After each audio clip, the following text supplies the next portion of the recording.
नमस्कार मित्रों, मैं आपका दोस्त आदित्य मिश्रा अपने नए यूट्यूब चैनल शिक्षा संगम पर आप सभी का स्वागत करता हूं और आशा करता हूं कि आप अपने अपने घरों में सभी लोग स्वस्थ होंगे और सुरक्षित होंगे।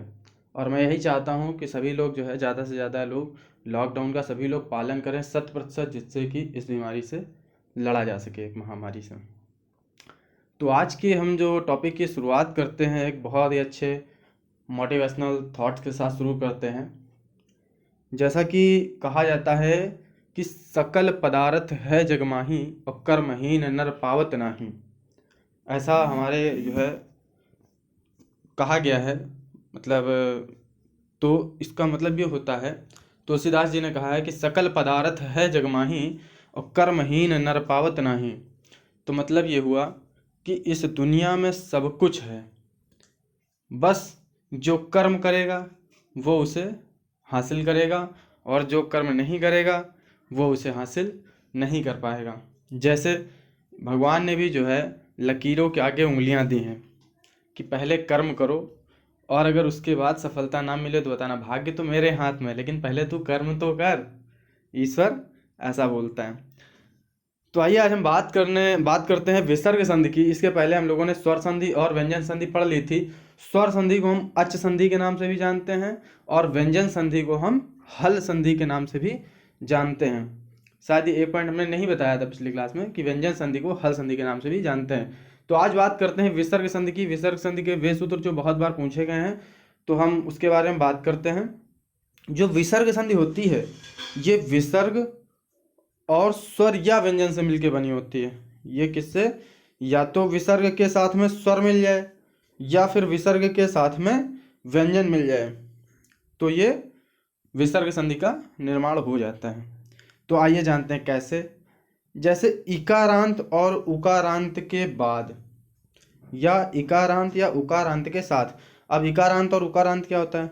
जैसे लिखा है राम, तो राम है तो ये इसमें आया लास्ट में, तो ये हो जाएगा अकारांत।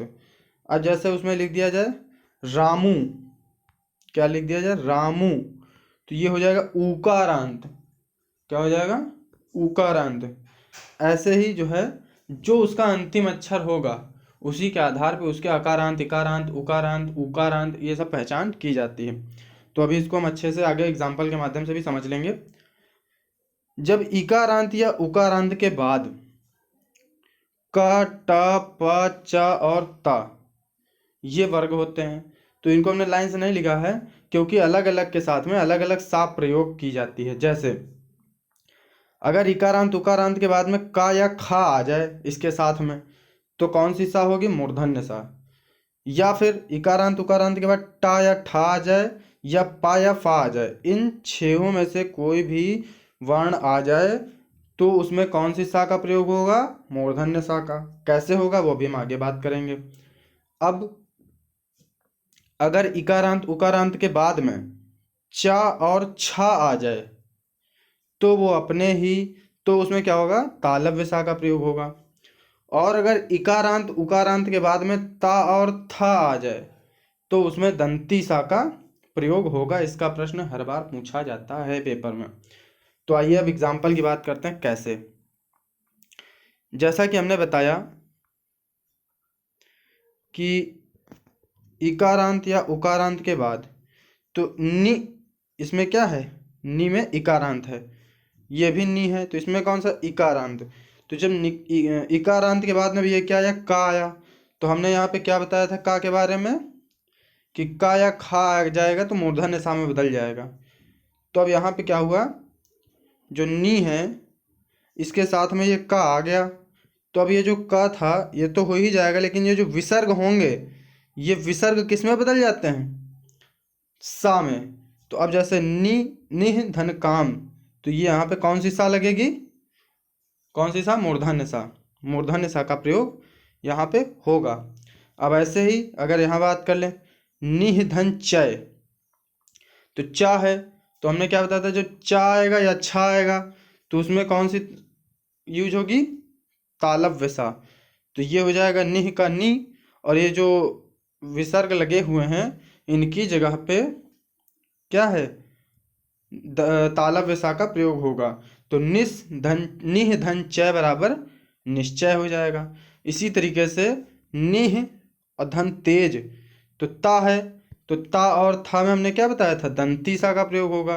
तो निह धन तेज हो जाएगा निस्तेज। इसी तरीके से आप देखिए निह धन छिद्र, तो चा और छा इसमें कौन सा था, तालव्य सा, तो क्या हो जाएगा निश्छिद्र। इसी तरीके से दुह धन टा, तो अब दुह धन टा में क्या हो जाएगा, टा और ठा में क्या बताया था हमने, इसमें मूर्धन्य सा का प्रयोग होगा, तो हो जाएगा दुष्ट। ये था इसका पहला नियम। अच्छा, अगर देखा जाए तो ये सभी कैसे थे, अघोष थे कि नहीं थे। अघोष में दो लाइनें आती है ना, पहला वर्ग और दूसरा वर्ग। देखो का और खा वर्ग, टा और ठा पा फा, ये सभी क्या हैं, अघोष हैं। अब इसी का दूसरा नियम देखो, देख लेते हैं। थोड़ा सा हमने इसको शॉर्ट करने की कोशिश की, बढ़िया तरीके से समझाने की। कि दूसरा नियम ये कहता है कि जब इकारांत या उकारांत के बाद में कोई सघोष ध्वनि आ जाए, क्या आ जाए, सघोष ध्वनि आ जाती है, तो क्या हो जाता है, जो विसर्ग होते हैं वो रा में बदल जाते हैं।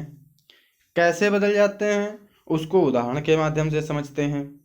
जैसे निह और धन गुण दिया है, तो नी क्या है, इकारांत है, तो इकारांत के बाद में अब ये गुण है तो गा है, तो गा में क्या है, ये क्या हो जाएगा, का खा गा, तो गा किस में चला गया, सघोष में। अघोष सघोष इसीलिए हमने वर्णमाला में सबसे पहले ये सब चीज़ों को क्लियर किया था कि ये सब चीज़ें बार बार प्रयोग होती हैं।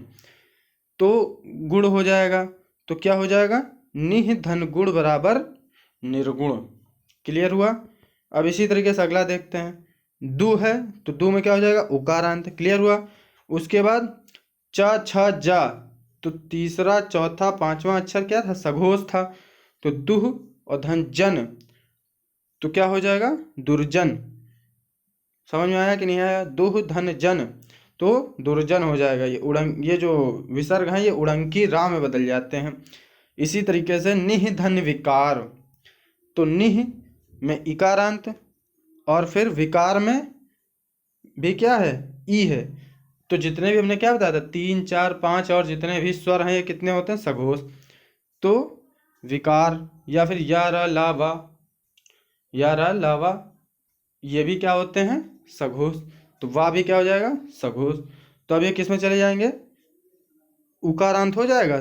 तो निह धन विकार क्या हो जाएगा, निर्विकार। ये जो विसर्ग है ये उड़ंकी रा में बदल जाएगा, बाकी वैसे ही रहेगा, तो निर्विकार हो जाएगा। इतना सभी को समझ में आया, आई होप सभी को इतना क्लियर हो गया होगा। अब बात करते हैं हम, अंतिम है कि जब अकारांत के बाद में, कि जब अकारांत के बाद में कोई सघोष ध्वनि आती है। अभी तक क्या था, इकारांत और उकारांत के साथ में था, अब केवल अकारांत के साथ में है।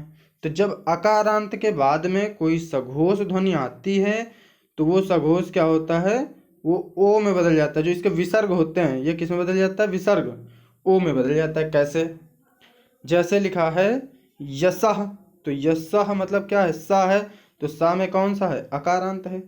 तो यशः, क्योंकि ये विसर्ग पढ़ रहा हो तो विसर्ग आना तो बहुत जरूरी, क्योंकि विसर्ग के साथ में स्वर या व्यंजन मिलेगा तभी विसर्ग संधि का निर्माण होगा। अब आगे आ गया दा, तो यशः धन दा। अब दा क्या है, सघोष है, तो ये दा तो ऐसे ही रहेगा, लेकिन ये जो यशः है इसका जो विसर्ग है ये ओ में परिवर्तित हो जाएगा। तो क्या हो जाएगा, यशोदा, है ना। ये आ नहीं लिख पाया, जो हमको छूट गया है। अब जैसे कि आगे बात करते हैं, मनः धन हर, तो कैसे हो जाएगा, मनः ना है तो अकारांत, और उसमें विसर्ग तो लगनी ही क्योंकि विसर्ग संधि है। और फिर क्या है, हर, तो हा किस में था, सघोष में।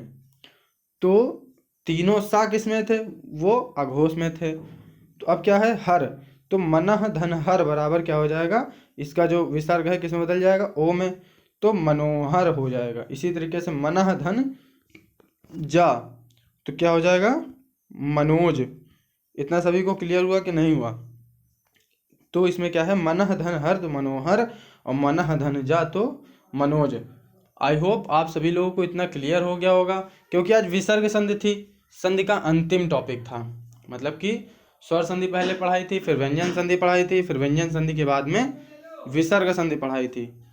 तो अब जो विसर्ग संधि हमने पढ़ा दिया तो अब ये पूरी संधि हो गई कंप्लीट।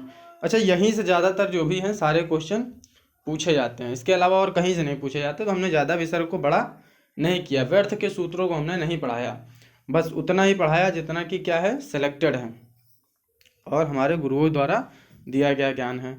तो आज की क्लास यहीं पे ख़त्म करते हैं और आशा करता हूँ कि आप सभी लोगों को समझ में आया होगा।